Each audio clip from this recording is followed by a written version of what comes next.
เนาะกาแฟแล้วจะไปยืดไม้แล้วเก็บกาแฟแล้วจึงไปเฮ็ดเสริมสวยไหมเบาตูนเจ้อไม่เนี่ยอันนี้ไม่ท่องล่างกินเองให้ผู้สาวติโอ้โหใจได้คืออายไปกินปะบ่มี2 อันอยู่มี2ป่ะเดี๋ยวสิเอาเองจะบ่นี่เอิ้นเบาตูนเป็น10หอบไปเลยเอิ้นจนกลางวันยังบ่ได้ยินจักร้อยไปฮอดใส่แค่นี้ล่ะบ่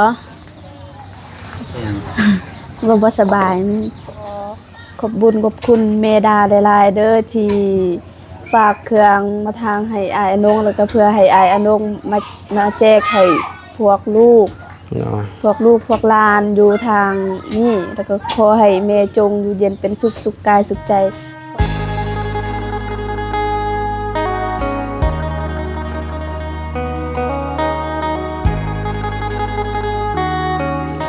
อยู่ยังหั่นน่ะมาเกินที่ฮักนะไปตัวพี่น้องเอ้ยเปิดฝาบมากกันเลยอยู่บ้านน้องบ้องพี่น้องเอ้ยแจงจังปางแดดกำลังสิตกดินเกินว่ะตัวพี่น้องเอ้ยกราบทักทายสบายดีสวัสดีอีกครั้งเด้อพ่อแม่พี่น้องเมื่อสู่คนพี่น้องเอ้ยเนาะพอกันเก่าคือเดิมพี่น้องเอ้ยตัวมากับเบาตูนมื้อนี้มาหาน้องบองเติมปลอกพลังกันว่าหลังจากมาแต่เมื่อย มาหาแรงใจแรงกายมาเติมมหาพลังแถวนี้แม่นบ่สบายดีเด้อสบายดีเด้อมื้อนึงถึกทายแล้วพี่หน่อยมันดีดออกสิเข้าไปหาน้องเพิ่นแต่ว่าคักเนาะเขาตากแบบนี้เลยเขาบ่หลักบ่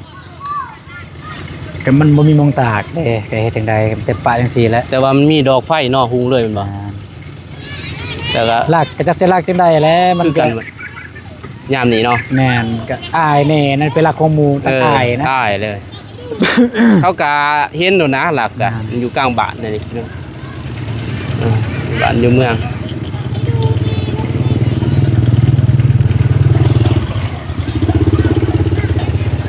เขาก็กู้มันแดดแล้วมีแห้งแม่นบ่คันบ่แดดแล้วโอ้ยเนาะคือตอนนั้นฝนตกจนเน่าเหม็นหมดเป็นจังแบบอิ่วนี่ราคาสูงเพิ่นว่า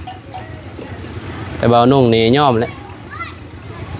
กาแฟอายเพิ่นว่าขายเลยได้สำได้เก่าได้เท่าไรเมื่อวานนี่ได้5 ล้าน5 ล้านถือว่าโอเคเลยโอเคบ่โอเคสำหรับเฮาสำนันก็ไล่แล้วอยู่นี่ไล่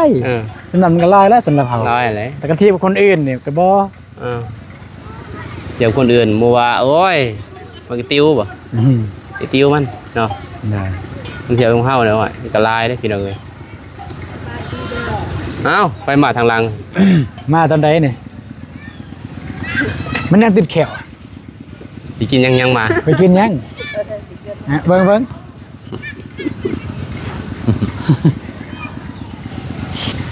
โอ้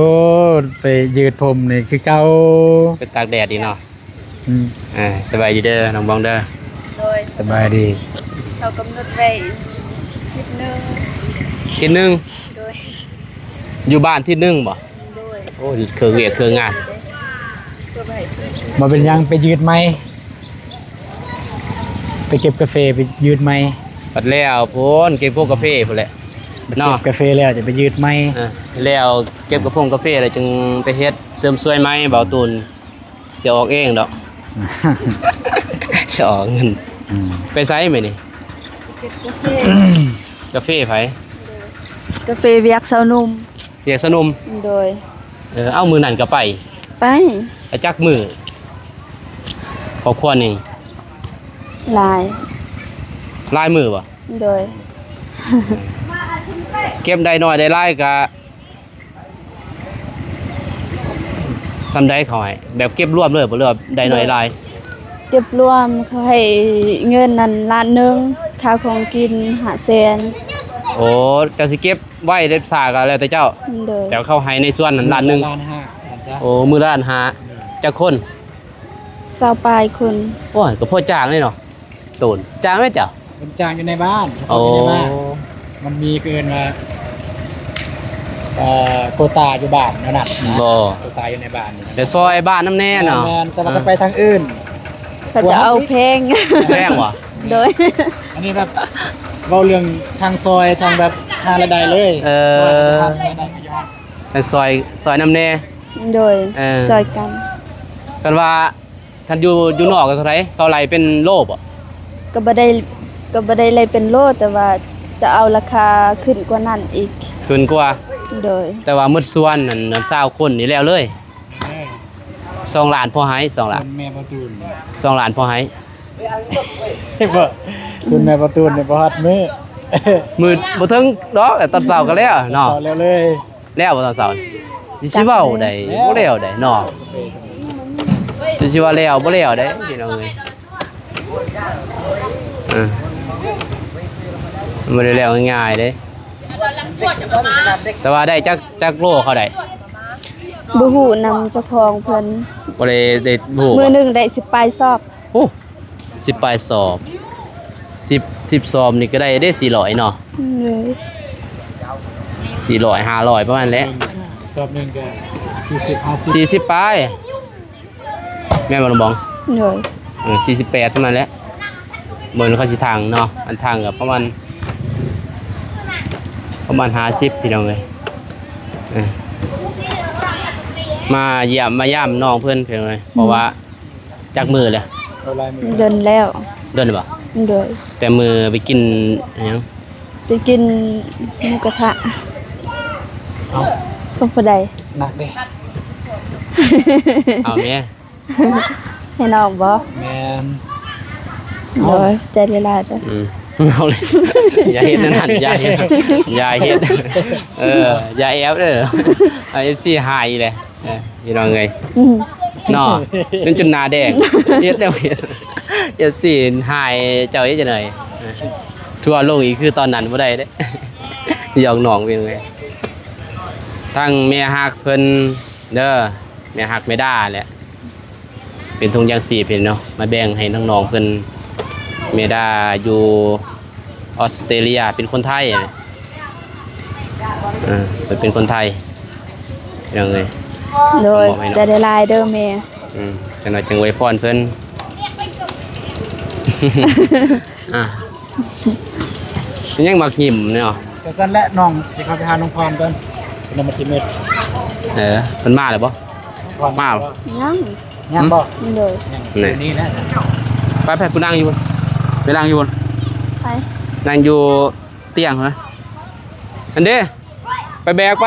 ซอยไม่เท่าไปแบกเพื่อนพุ่น นี่ไป ได้งานได้เจ้าใส่เลย สบายดีเด้อ สบายดีแม่สบายดี ของง่าย โด ลูก ยของไผ่เนี่ย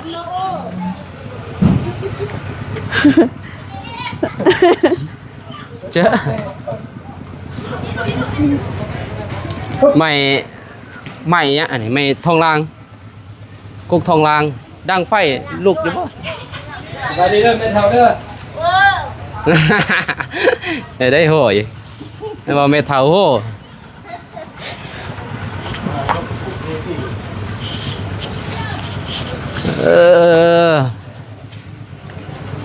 ผู้ซอยผู้สาวนั่นตีทีมยอนบ่ ขึ้นหันเทิงบ่ ยี่นี่แหละนั่งยี่นี่แหละเห็นยังเขาเห็นยัง จักเด้อ น้ำบ่ ทำอะไรห้องน้ำบ่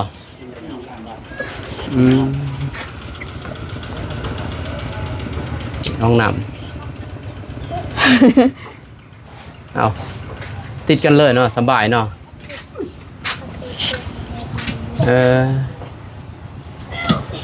นี่พื้นเฮ็ดพื้นตัวนี้พื้นไฟตัวนี้พื้นน้องบ้องบ่ โดยอันนั้นของเขาอันนี้ของน้องบอกยังเหลือหน่อยเดียว อย่างนี้เดียวนี่ โดย หายบ่ตูนไปหาคันรถหนึง ไปหาพื้นมือหนึ่งไปตัดอยู่พุ่นนี่ส่วนอายไปมืด พื้น พื้น มี บ่ เนาะ มีแล้ว บ่มีบ่พื้นนี่ บ่มี บ่มี คือพื้นนี่เนาะก็หาแถวเวียด แค่เวียด โดย อ่า ช่วงนี้นี่ โอ้ก็ หา อยู่ พื้ ส่วน นยากแล้ว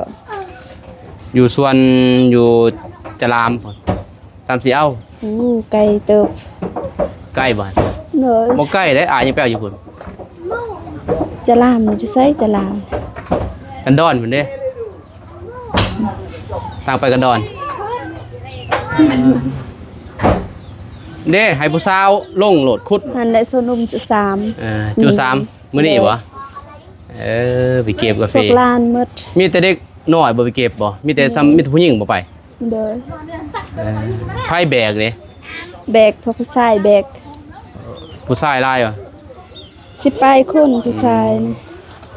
แบกนำเนาะ โดย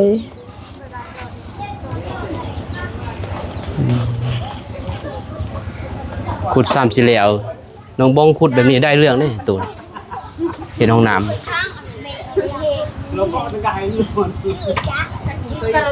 เสือเอาลงนั่นบ่ปอกบ่ ดูแม่นพอ ก่อเลยบ่ อา ฮะ ก็เอา ก่อเอา โดย ระวังเด็กน้อยนี่เว้ย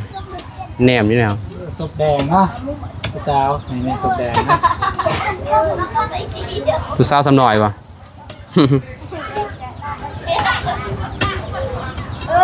ยัง แต่เป็นยากนี่เนาะยากขี้หินตัวนี้แหละลงไปนี่มีแต่หินเลยได้บัดนี้แต่หินแต่ยังเลยไปนั่งอย่างนั้นไปถามลืมหมดพี่น้องนะสิถามน้องบองกับบ่ตูน FC บอกให้ถามก็ลืมบ่น้องบ่สู้ ไม่ได้สิเต้นนั่นแหละ บ่ก็มื้อนั้นตอนนั้นน่ะโอ้บ่ว่าแล้วซั่นถามครูคลิปอันถามครูมือดอกไปจักมือแหละไปเก็บกาแฟสานุ่ม 2 มื้อกับมื้อนี้ 2 มือ โดย แต่ว่าเก็บกาแฟนี่เจ็บได้พี่น้องเจ็บมือขอมือพอน้องเก็บสิปิดตอนนั้นเจ็บเนาะตัวเนาะเอาลงคลิปบ่กำลังเอาลง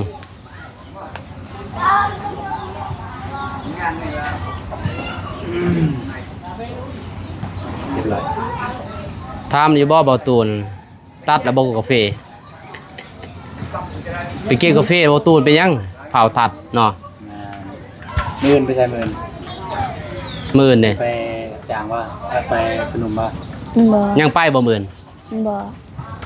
บ่ไป พัก ก็ไป 2 มื้อแล้วก็ไปอีก2 มื้อ นั่นพอดีแล้ว10,000น้องพัก บอม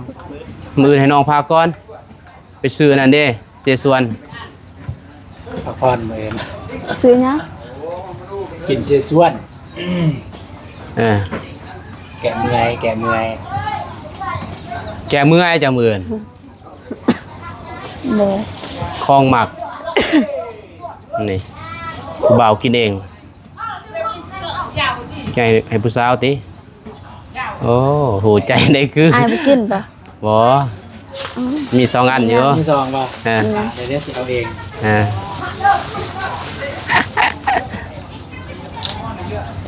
ให้น้องบองกับสาวให้น้องเบาตู้นะพี่น้องเอ้ยคลองนำกันนั่นแหละ ขี่ไก่เด้ขี่เป็ดเนี่ย ติดสโลกนะมันเอาเดี๋ยวถอยน้องบองกินก่อน โอ้ยได้แล้วเนี่ย ไปขี่เป็ดนั่น โอ้ สิเป็ดก็แซ่บคือกัน แซ่บบ่ แซ่บ แซ่บ ยอมมอตูนขี่เป็ดก็กินเลยเนาะตอนนี้บ้านมืดน่ะเป็นยังไงตกก็ยังก็กิน อืม นี่จะไปซื้อยูนิมีตีอยู่นี่มีติสิสวนมีตีอยู่นี่ซื้ออยู่นี่แล้วก็เอาหมอแดงจะมา หมอคนนี้มี มีป่ะ บ่มีเหมาะมื้อนั้นเหมาะลาน หมอร้าน โดย เอาหมอเจ้าเด็ก บ่มีเหมาะแดง ต้องไอ้สื่อ นั่นบ่แม่นบ่แดง บ่ดาด โดย เออ สมอง หมอดาดอ่ะหมอแดงอยู่เฮือนเจ้าอันเด้จะซื้อมาได้หมอแดง ดิสิทิมนะ วิแล้ว11 โมงกิน กินเพื่อนน้องก็เดยบ่ กินอยู่หั่นแหล้วเฮ็ดเบียกนี่ ก็เลยหันเด้อ จะก็ไปซอยนั่งเบิ่งซื้อพอมีเหือมีแห้งจะบ่นี่เอิ้นเบาตูนเป็น10หอบไปเลย เอิ้นจนกลางวานยังบ่ได้ยินจักร้อยไปฮอดใส่ แค่นี้ล่ะบ่บ่สบาย ใครแน่แล้ว เป็นไข้คืนนี้บ่ โดย แม่นบ่เป็นไข้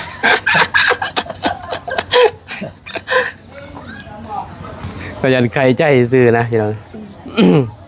มันบ่แม่นไข้ดอกไอ้ผู้สาวหัวใจเด้ บ่วงบ่ โดย มาผมหนุ่มเสื้อเขียว ไอ้หนุ่มเสือเขียวซื้อกาแฟแล้วเพิ่น เชียงกาแฟบ่ได้ถ่ายคลิปเสือนี่ มีแต่มืออื่นนั่นไอ้น้องภาคมือฮื้อจังไปเก็บเด้อกาแฟเบาตูนบอนสีเฮ็ดเพื่อนหันไปตัดไปหูดเอา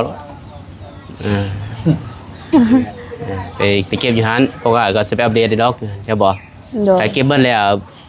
เบาน้องกับเบาตูนก็สิไปตัดอยู่พี่น้อยตัดซอยน้องเพิ่นอยู่ เก็บพูดเลยบ่ พูดเลย พูดเลยแหล้วแนวจังหน่อยหมู่วิทย์เขาเฮ็ดทางนี่เขาก็มีได้บ่มีรถโจกบ่มีรถดามมาทอกให้เด้แต่ว่าเอาดินเด้อเห็นบ่ตูน เอาดิน บอกเขาดินได้จะเอาคือไอ้วงเห็ดได้เอาหินใหญ่ กุดเดี๋ยวได้บัดสิเฮ็ดกันก่อ เพราะไม่วงเพราะว่าเราทมสูงเด้ ทมสูงกระยาบัดสิขุดเด้ลงไป เราทมสูงพอดีแทนเราสิเอาดินทมมันนี่ดินทับใส่ ทับใส่ก็ได้บ่เอาเม็ดหนึง โอ้ย นี่เจ้าทมหินก็จนนั่นเนาะกายแม่นบ่น้องบอง โดย น้องบองเฮียนนี่ดอกพอไปย่อเฮือนอยู่หั่นหินซำอีหยังอุ้มนี่บ่ได้ เด้ใหญ่สำนั้น บักใหญ่พี่น้องเอ้ยเวลาเฮาขุดมันยากเห็นบ่ ดิสิเสกอินแบบนั้นเป็นคำสิมาให้พ่อแม่เจ้าเลย โอ้ยขี้โมอีกแล้ว ไป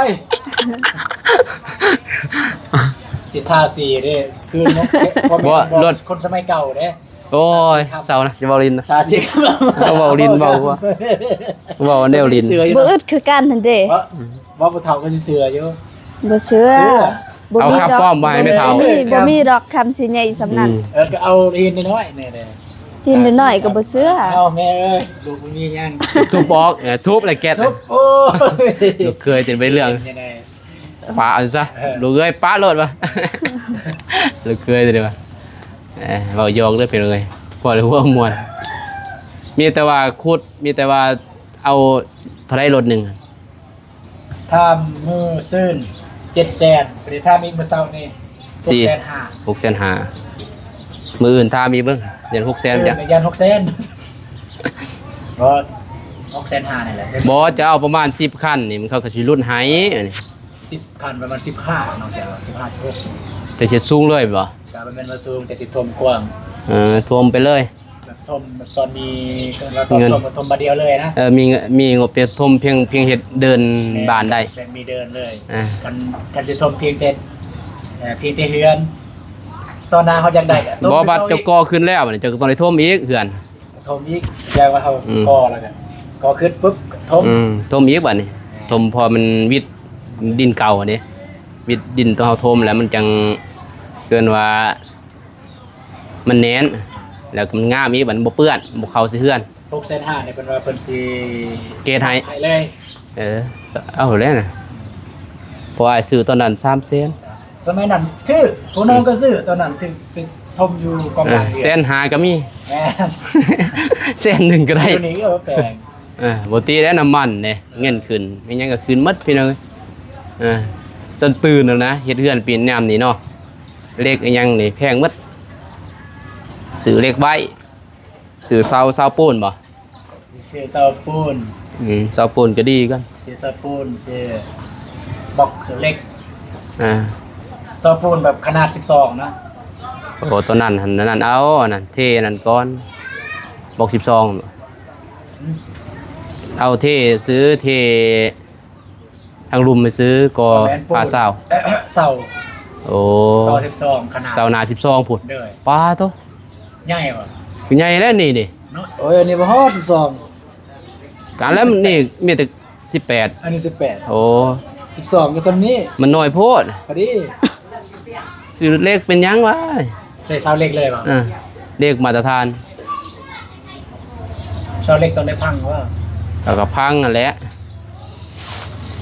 เทแล้วก็พังใส่น็อตเอา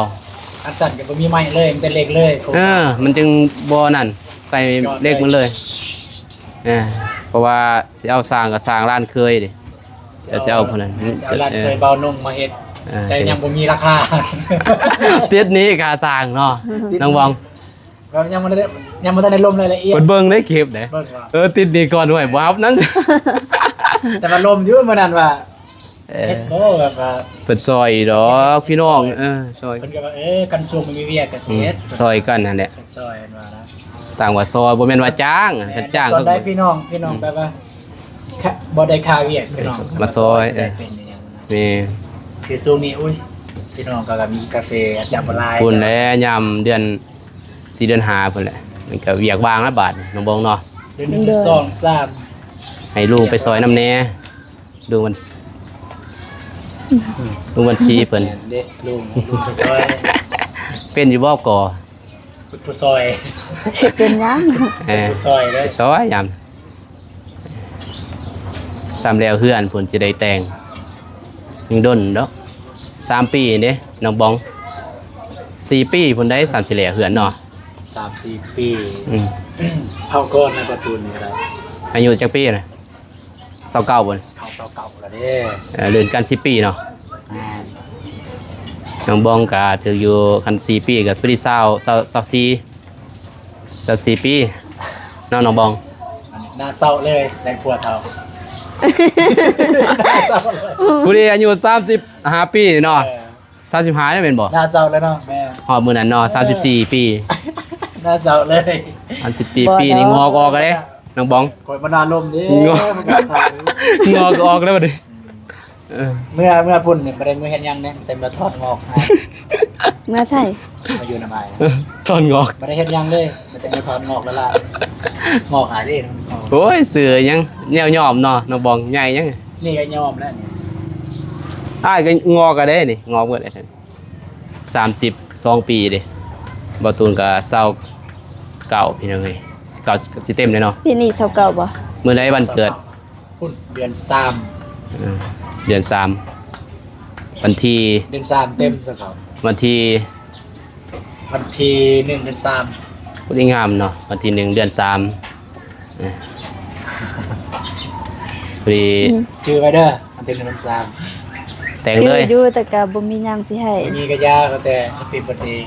เปล่าพอ เขาจีปาเต้เอาก่อนหนึ่งให้ เอ้ยสิมีหยังอายกับพูดแล้วเดือนหาแต่ว่าเบาตูนกับเบาเจ็บไปเซอร์ไพรส์ตอนนั้น อยู่เพื่อน โ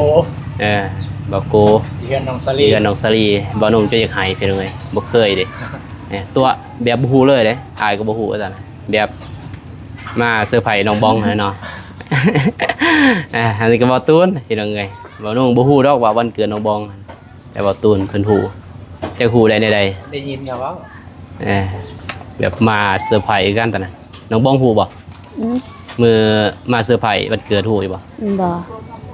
มันเกิดอาหารมันเกิดน้องฮู้แต่ว่าบ่คิดว่ามีคนสิมาเซอร์ไพรส์ ตอนนั้นบ่ได้คิดว่าเป็นผู้บ่าวผู้แพ้วได้พี่น้องเอ้ยแบบเฮามาอยากให้สร้างเกินว่าให้น้องมีความสุขเนาะตอนนั้นหวัง เศร้าดิ เศร้าได้บ่มียิ้มอะนะเลยว่าให้น้องมีความสุขแล้วสุดท้ายมื้อนั้นเลยให้ซ้ำ ให้ให้ย้อนหยังอ่ะ ฮะ ให้ย้อนหยัง ให้ย้อนกินเค้กบ่ได้เพราะว่าน้ำตาไหลย่อยใส่เค้ก อยากให้เด้บ่ได้กินเค้ก อืม ดีใจเลยเคยมีบ่ บ่ บ่เคยมีไฟเนาะ บ่ ยากเด้พี่น้องเอ้ยเนาะบ่าวนุ่งก็เฮ็ดเสื้อผ้าก็มีเบา มีน้องซาลินเนาะเอาไปเนาะ สลิน แล้วก็ซาลีบ่แล้วเนาะซาลีบ่เป็นวันเกิด สลีวิทย์มันเกิด อืม มันเกิดน้องคนจักเดือนใดเดือน1เดือน2 เดือนจักเดก็บ่จื้อดอกพี่น้องเอ้ยเบาโน่ก็ยังนั่นก็บ่จื้อแต่ว่าเบาโกเพิ่นจื้อเพิ่นเฮ็ด เจ้าของลูกสาวนี่ อืม เพิ่นแหละซื้อเค้กคือหยังเนาะมื้อนั้นค่ำแล้วจนบ่เคยเมื่อดอกสำนั้นเนาะมื้อนั้นนี่ค่ำจนค่ำจนมืดพี่น้องเอ้ยว่านุ่งกับเบาตูนมื้อนั้นเบาเจ็บไป3-4คนเด้มื้อตอนนั้นแต่เดี๋ยวนี้เบาเจ็บก็ไปกับเบาพลเบาวงเพิ่นก็เวียกหลายเบานุ่งก็เวียกทางนี้ได้ยังกินแรง ยังบ่ทันฮู้ หยุด ผู้เบา เด้ ผู้เบาซื้อมาให้ มีแล้วสิตบมีกิน คือว่าบ่มีหยังเบาซื้อหยังไข่ ซื้อซีนดามากิน บ่เบื่อบ่กินสินดานเอา บ่ บ่เคยเบื่อบ่ ผู้กินลายดิ บ่ ก็เห็นอยู่ในคลิป สิเป็นหยังแกทองไปทองมันเนาะ ก็มักอยู่สิเป็นหยังกินหลายแห่งดีเลยผู้บ่าว กินลายยังดี เอ้ย ทองไปทองมันทองเจ้ามันจะกินลายมันก็ทองเจ้ามันทองคอย พาไปก็แห่งดีใจติเนาะผู้สาวกินหลาย แมนเวลาพา มี ไป ความสุข กันบ่กินหน่อยนะแบบเขาเสียความรู้สึกแต่ เสียแล้ว เอาตั้งใจพาไปมันกินน้อยเดียวแล้วก็ เอ เศร้า อ กินแล้วก็เศร้าเนาะ มันบดบรรยากาศเลย กินแล้วยังว่ายังกินเนี่ยถือว่าดี แท้ว่าเลยแบบกินทั้งกินทั้งกิน อืม ขักอยู่แบบนี้ ไปเลี้ยงก็ม่วน เออ ก็ดีเด้บ่ค่อยไปกับเบาเตียงเนาะเอาไปกันบ่กินนี่ก็แล้วเราบ่อยากเลี้ยงกันเด้คือจะไปสมมุตินี่น้องบ้องไปเฮือนแม่นบ่บ่กินข้าวเนาะกินข้าวเดียวก็ทางอ้ายก็บ่ม่วนนะนั่นแหละพี่น้องเอ้ยไปค่ำมันได้บ่ ไป ไปหาน้องจะไปหาน้องพร ด้วย มาแล้วบ่จ๊ะ จักเด้ เกี่ยวกาแฟเพิ่นเองบ่ โดย กาแฟเพิ่นเองบ่โกไปบ่จ๊ะเพิ่นบ่โกไปพุ่นหน่อยพอบ่โกว่าสิมามื้อนี้เนาะ จังว่าถ้านี่เป็นเศรษฐาคือกันเลยเนาะ เซ็นหาอยู่บ่ เสียท่า มื้อนี้ไหน ตามโมโกเศรษฐาน้องบองมาจังใด ก็เสียท่าว่าสิมาแต่ว่าบ่มา คำว่าอยู่ไซเนาะทุก มื้อนี้ เออ มื้อนี้น้องไปใส่น้องก็ต้องว่า บ่เชื่อก็เบิ่งในนี่ในวีเซตอายก็มีนี่ นี่น้องๆก็มีไปไซมือนี่กันบ้าง แต่เรา มือบ างทีเราไปเก็บกาแฟลาวจ้ะ จังว่า เมื่อวานนี้เราไปเก็บกาแฟเราเองเก็บกาแฟ มื้อ นั่นเราว่า เห็นอำพรบอกตัวว่าไอ้กูว่าสิเข้ามา มื้อนี้บ่ โดยเสียท่าตอนเที่ยงถามกันนั่นแหละมื้อนี้ไป สิ ใส่ เข้ามาในบ้านเนี่ยบ่ เขา ไปหาน้อง ไป พร ถ่าย จ้ะ ในสวน ไปทานในสวน เด้อ อยู่สวนประจักษ์ตอนนี้ สิแม่น่ะนะเอาล่ะลองแซดเบิ่งหั่นจะลองแซดเบิ่งจะหน่อยว่าควันเพิ่นนี่ได้เฮา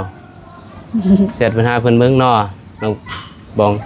จะหน่อยว่าเฮาเว้าควันเว้าโกพี่น้องบ่แม่นนะแต่ว่าเห็น40นาทีมื้อหนึงนี่เห็นอ่อนอยู่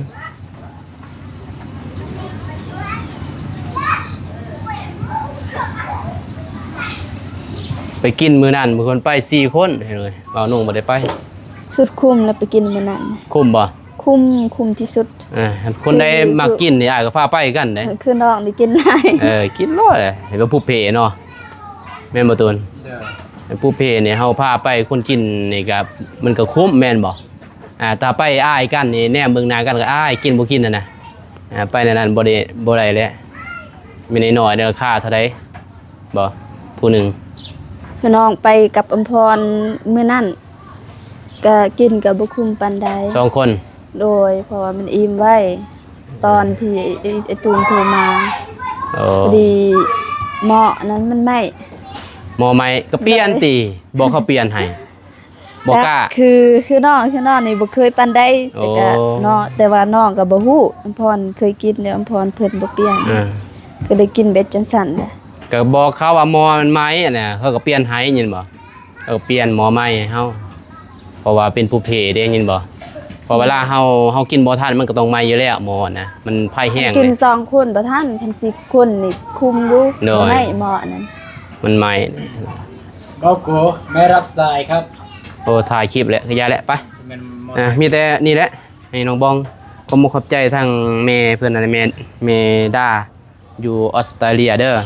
เป็นคนไทยเพิ่นไปทำงานเนี่ย เรียนคนไทย แต่ว่าเพิ่นไปทำงานอยู่พุ่นเพิ่นก็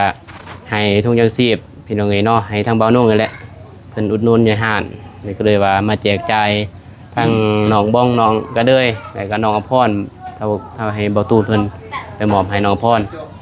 บัดนั้นสีลงไปน้องซาลีน้องฮานยังพุ่นแหละเนาะน้องซาลินมือหนาเนาะตูนเนาะ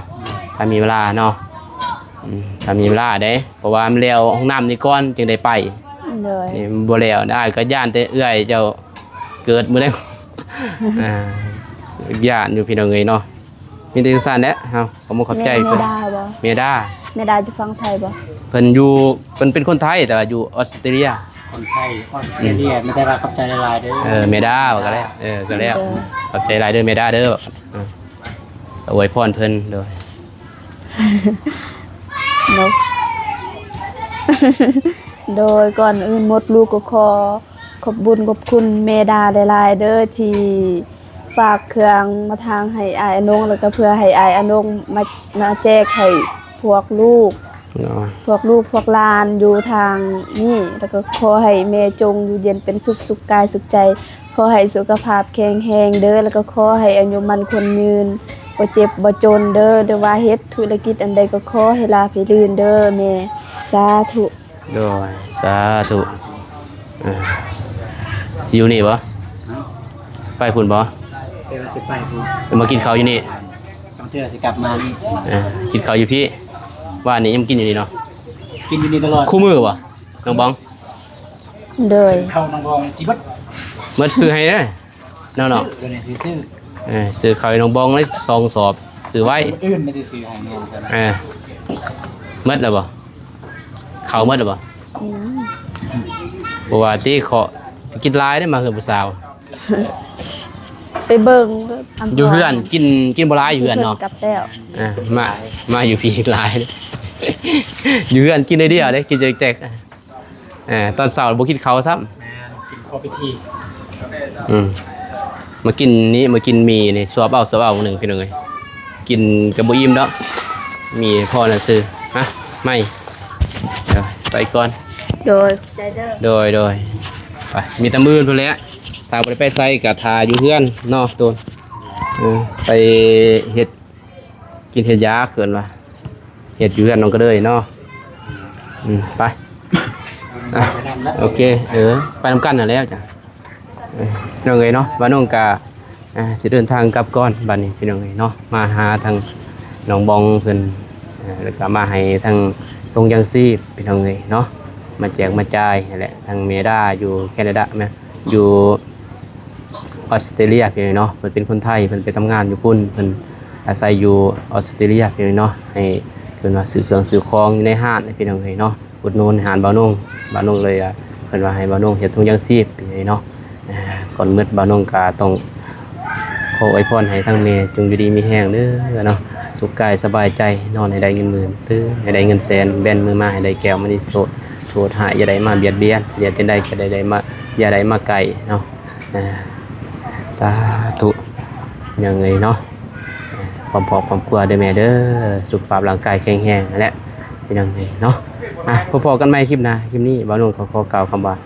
สบายดีเด้อพี่น้องเอ้ยไปบ๊ายบาย